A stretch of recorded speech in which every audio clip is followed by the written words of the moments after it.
Sometimes life can beat us down so damn hard that we forget who we are and what we're here for, huh? And sometimes we're getting whooped every day by so many external forces that thinking about even spending a moment trying to encourage or uplift or inspire someone else, it's such a foreign concept, because it's like, from where am I going to draw that strength, that energy, those resources that I need to be able to give? And I'm just starting to realize, guys, after a year of going through some of the darkest days that I've seen mentally, like I was distracted by some challenges, by some things that entered my life that I felt were so unjust that I needed to devote all my attention to them. But in doing so, you know what I did?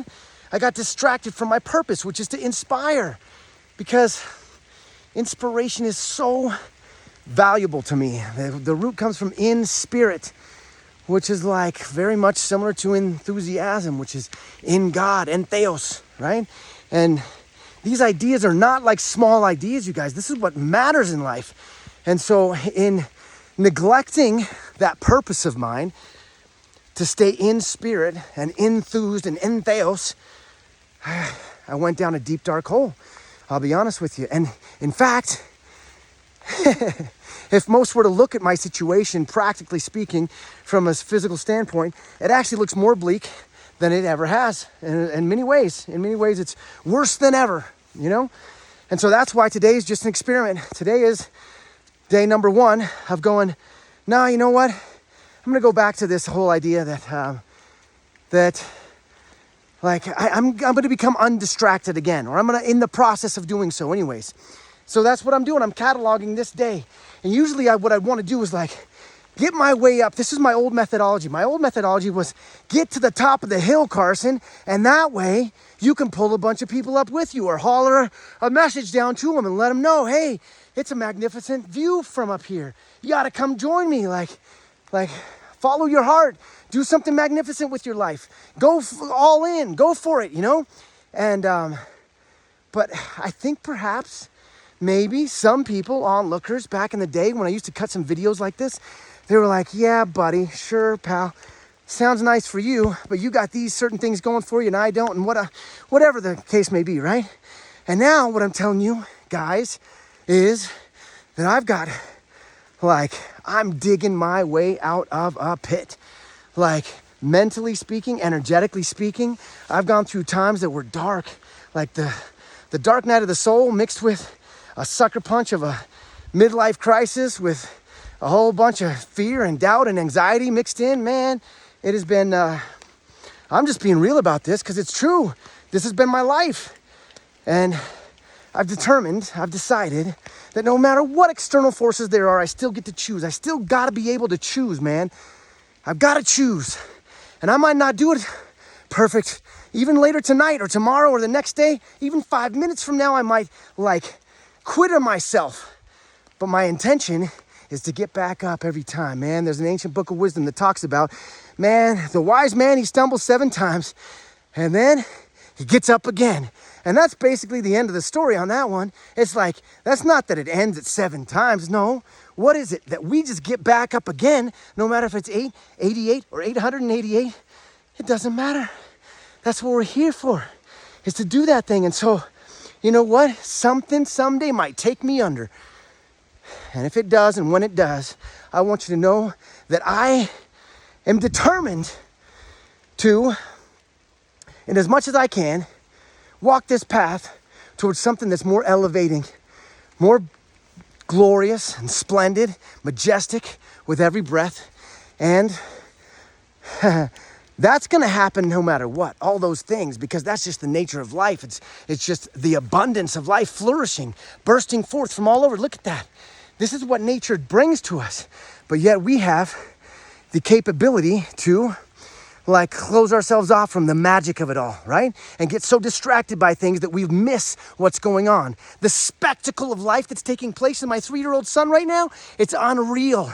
Unreal what's happening.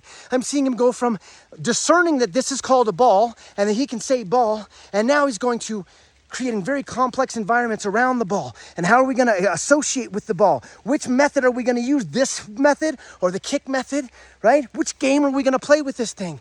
It's becoming like it's a whole different level. And guess what? That's my last kid. Probably, anyways, very likely that my last one, I got 4, and that's a sobering thought. I got a 3-year-old son, and that's very likely the last time I'm going to be changing diapers coming up soon. Pretty soon. And I almost want to cry about it. I'm not gonna though, because I'm just thrilled for the gift of every little exploration, every little level of life, every little new challenge, And when I say that, I'm basically trying to talk myself into it. I'm giving myself a pep talk because a lot of times this is way too difficult for me to do. And a lot of times when I say, yeah, I'm thrilled for the next level of life, you know what that means? That I go kicking and screaming and cussing and spitting into that next level of life. Really, really upset about why did it have to change like this? And not remembering all the lessons that I just learned about how letting go and letting things work out for me. It's a positive way to do things. And it usually does work out that way if we can set our intention on just the best case scenario. But oftentimes we think we're doing ourselves a favor by skipping that part and going straight to what's the worst that could happen so I can dwell on it. Now, considering what the worst is that could happen so that you can identify it and be prepared for it, that's one thing. But if you spend all your days simply preparing for the worst case scenario, you've effectively joined your future to that worst case scenario. Like, it's almost like the universe wouldn't even give you anything different than that because you put so much of your stock into it, right? That's why I think that God bless the preppers. I know you got a good idea going, but at a certain point, it becomes a way to just distract yourself from life, just stocking up more tin cans of tuna in the stockade and more pallets of ammunition. And it's like, man, if that's the kind of life you got to live through, I don't know, count me out. I'd rather fly around the stars anyways. But I'm getting off the point. The point is this, is that I don't want you to think that my life is daisies. The reason that I've been absent for so long is because I didn't know if I'd make it through. And I was really seeking and hoping and praying for somebody out there to lift my spirits, right? And so perhaps you're going to find somebody like that. I don't know if it's Tony Robbins or if it's the next guy out there that has a cool thing to say. And there's a lot of really uplifting people out there, and I love them too. I love to see that stuff. Hopefully, this call out to you, either up or down the pit, I don't know where I find myself. I feel like I'm pretty low down. So hopefully this is boosting you up from where I'm at. But even if I'm hollering down and being like, man, the pit is deep, and you're like, yeah, it's super deep, and it never ends, and it's not stopping, and I feel like I'm just like kind of walking deeper and deeper into this pit of despair, this despondency, this like stuckness. Can't find your way out of it, and it seems like, man, at a certain point when that stuff creeps in, it almost feels like it's going to overtake you, right? Because truthfully, if you think about your life based upon your worst case scenario in your head, and you consider that that's what you're headed towards, then your life becomes a living torture. And I've tortured myself in this way for a year, pretty much. And I'm finally discerning that, man, I'm literally like, even if nobody is going to off me themselves, I'm going to off myself. I'm going to off myself by just having so much stress and so much internal negativity. I don't think my heart can handle it.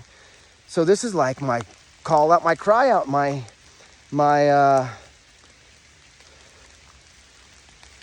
this is like my tether. I'm sending it up from the floor to the ceiling, hoping somebody can latch onto it and help me up too, And hopefully a few of these words catch you on the way up and they help you out, because that's my intention with my life. That's what I'm here for. That's what I was born for. And to be distracted by some challenges and difficulties in my life, so much so that I don't even produce any content, like I don't even try to help anybody out, I don't even try to encourage anybody or inspire, man, that's a supreme failure. But I'm not going to focus on that either. Instead, I'm going to just do my best to start encouraging y'all. So, thanks for listening. I'm going to show you this real quick. These are called bromelias.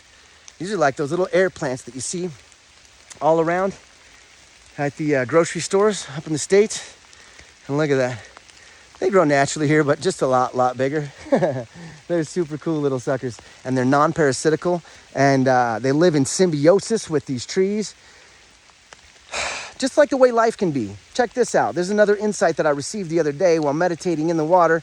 I know it sounds crazy, but there's these like rivers that are super cold up where I live here. And if you immerse yourself in them and you just control your breathing, you get some pretty interesting ideas. And one of them was this, that we all know about the double slit test, and we all know that like if there's an observer, that there's a particle, and if there's no observer, then it's a wavelength. And that's the way that these experiments, that's what they showcase for us. And wow, that's a pretty amazing thing to learn. But check this out. You ever think about this? You ever think about the fact that we get to choose? We're the only ones that get to choose. Human beings, every single day. That's what we do. We either encapsulate ourselves and we're a particle and cut off and closed off from everybody, or we choose to be a wavelength and connected with the free flow nature of life, this beauty, this exquisite dance. You ever think about that? And it's like the more that we've been taught to, because it is the training that we grow up with, is to be taught to close ourselves off from, like, most relationships. For one thing, get almost 1 foot out the door before you even get in one is the way most of them work. And then with so much like betrayal in business and people stepping on each other, and there's a lot of dysfunction in the way that we live our lives. And there's a lot of dysfunction, I believe, in the way that we choose, myself included, to encapsulate ourselves and close ourselves off from the interaction, that intertanglement. What is it called? The quantum entanglement of our life. I think that our consciousness level and the combination of our soul, body, spirit, mind, however all that works, gives us the capability to decide upon either being constricted and encapsulated, or a wavelength and boom, free flowing with everybody, with everything. Inside, like being able to intertwine our energies together. I know it seems foreign, but I think that a lot of relationships break down because we refuse to access this part of ourselves. I love walking around in the rain. I hope this encourages somebody. That's the whole goal and purpose behind it. Barefoot, I highly recommend some barefoot wanderings in a cloud forest or a rainforest, or just any darn place you can find your feet on some grass or something. It'll do you good. I got lots of love for you.